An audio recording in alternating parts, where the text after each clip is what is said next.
district. At Tyson, I came to get my cool school points. Hey y'all, I'm Gina Johnson-Bumgarner, Vice President of our Tyson K12 team. And I'm Andrew Williams, Director of Marketing for our Tyson K12 team. And we are so excited to have you join us for show number 2. Wasn't show number 1 great, Gina? It was absolutely incredible. You know, we want to first congrats to our winners yesterday. They won $10,000 in grant money. But what could even be better for show number 2, Gina? That today we're going to have more grant dollars to give to you guys. That's right. Today we're going to do $15,000 in grant money. So there's going to be 2 $5,000 winners and then 2 $2,500 winners from those of you watching live and in the comments. That's awesome, especially as we look at how far these grant dollars can go to execute each of your feeding programs in your school districts. As we just take a look at the work that they do all day, every day to feed children across America, this is just one small thing that we can do to assist as we are moving into our back to school, and really ways that they can execute multiple feeding models. Absolutely. So let's take a moment to see your own images that we collected. Watch some of your own video and your own words, because we want to say thank you.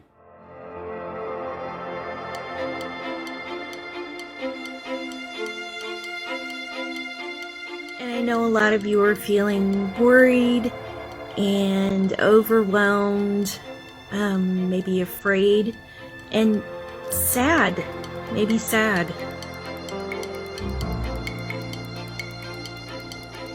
We are working towards making sure that in this time of change, that one thing you're not going to have to worry about is feeding your kids.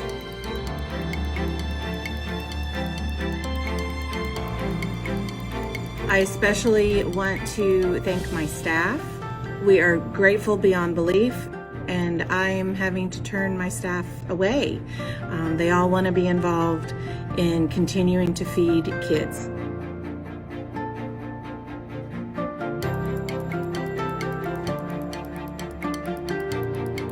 So even if they're not students at our schools, you can still come and get a meal for them.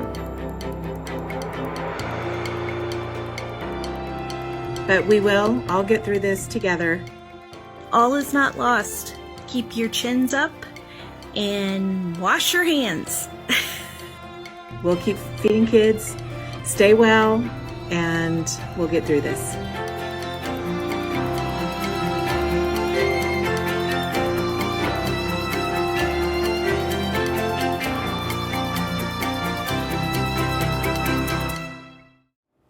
Wow, that's just one small snapshot of the great work you all have done over these past months. We believe we're here to support you, and we want to serve your mission. One way that we can do that is through our great grant giveaway. This is really a time that we can help from a financial perspective through these grant dollars that enable you guys to execute different feeding models, especially as we go into this uncertain back to school environment. So Andrew, walk us through how can folks win those two $2,500 today? Absolutely, Gina. So first, be sure to comment below. Tell us where you're watching from and what school district you represent. And then we're going to be collecting those names. We're going to put them in our random name generator, and that's where we're going to pull out 2 names for the $2,500 grant money, as well as we'll be drawing 2 $5,000 grants from the entries that we had prior to today. That's awesome. So I know we have some winners that have historically used some of these grant dollars for different equipment needs. And as we look at this back to school environment, no, this is more evident than in any years prior, is how important things like carts, or maybe it's sealers, or different things for you guys to execute, either feeding in the classroom, maybe taking and grabbing from the cafeteria, or for those that are learning virtually to take off site. So this is awesome that we're able to provide some grant dollars today that allow you guys to take that to customize the needs of your school district. Yeah, we've seen so many do so many great things over the years with grant money. If you happen to be watching today and you've won that money in the past, please comment below and share what you did with the money. We're always working with you guys to make sure that we're meeting those demands of your back to school needs. One great way that we're doing that for this school year is you will find our Tyson portfolio in an easy printable, downloadable image on our TysonK12.com website. We'll also put links below in the comments so you can find them easily there. And in there, you'll find our complete portfolio. There'll be recipe inspiration, marketing resources, and other tools to help you with your program. Now, one thing, Gina, we'd like to do is we always like to build out marketing programs for your school, because we know getting kids excited about eating at school can be a challenge sometimes. So if you visit our customer marketing builder that we have available through Cool School, you'll find ways where you can take our posters, have fun images of our products, get kids excited, and we have it available where you can have free digital downloads of those. You can use them on social media, in your digital menus, however you like, or if you'd also like to use your points to get some posters printed off that you can put up in your cafeteria, you can do that as well. We also know that you guys want to look for ways to stretch your dollars. And one way that we can do that is through our Double Your Points promotion on Cool School.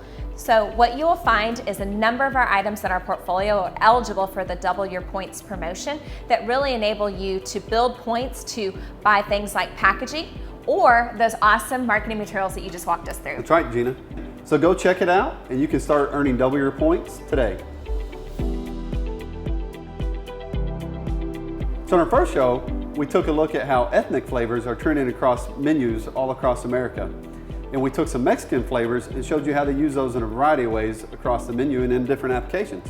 Well, today we're going to look at Asian flavors and how you can use those across your menu in different applications that you may not traditionally think of as Asian. Asian's another one of my favorite ethnic flavors. And one really great thing is you can take your pantry ingredients and create customized sauces and glazes that really spice up each of these meals. The other really awesome thing is we're showcasing, again, taking multiple proteins and using them in a variety of recipes that enable you to customize it based on what you bring in-house. That's right. Let's take a look at these highlights, and as always, we'll have links in the comments below.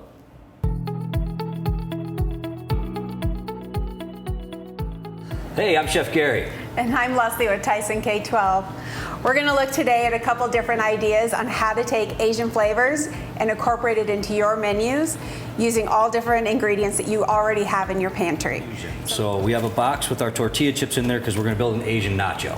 I'm going to start with our Asian inspired slaw. So we're going to add those, our 1/4 cup of tomatoes, and then we have a low sodium teriyaki. I like the using teriyaki. It's one of the most popular with kids when it comes to Asian. Another popular is a gochujang. What about sriracha? Sriracha is also Okay. a good one. So let's just blend this stuff together. All right, so we have our nice slaw here. We have our beautiful beef crumble, and I'm gonna go right over our nacho, and that's got great coverage, one layer. And we're gonna take our slaw. Oh yeah. Look at that. The majority of that teriyaki glaze is going into your slaw. That little tiny bit is just a finisher. That's all it is. And then my favorite part, you're gonna get that sour cream. It's gonna have that nice refreshing cooling aspect, but you're also gonna have that hint and an Asian flavor. Who would have thought? You blend that together and you're gonna top the nachos with it. So we're just gonna use a white cheese, a white queso I like to call it, and just a little bit on top. And there Can't you have have nachos without cheese. Oh, that looks amazing. Can't have nachos without cheese. Well, as you saw, we put that slaw together. So that's my universal topping for these items. So, So you're just taking those 100%. pantry items and showing it across the board 4 ways. Yes. All right, so right here we have an Asian style burger, which is kind of neat. It tastes really good. We have an Asian style wrap. Okay. So what we did there, we just laid that out, topped with the slaw, both sauces, wrapped it up. Cool thing is, once again, this can be wrapped and chilled. And then we have an Asian style grain bowl. What you'll notice here, when I wanted to highlight, is we put the Asian style slaw separate so it wouldn't compromise the breading on the tender. I like it. Yeah, so if you have to take that home, you can put that on there yourself. You're still gonna have a crisp on the tender. You're not gonna lose the breading whatsoever. So that's a simple thing you can really make ahead. And if they are serving like fresh out of the cafeteria, just heat up the meat and ready to serve. 100%. Awesome. 100%. Thank you. Thank you.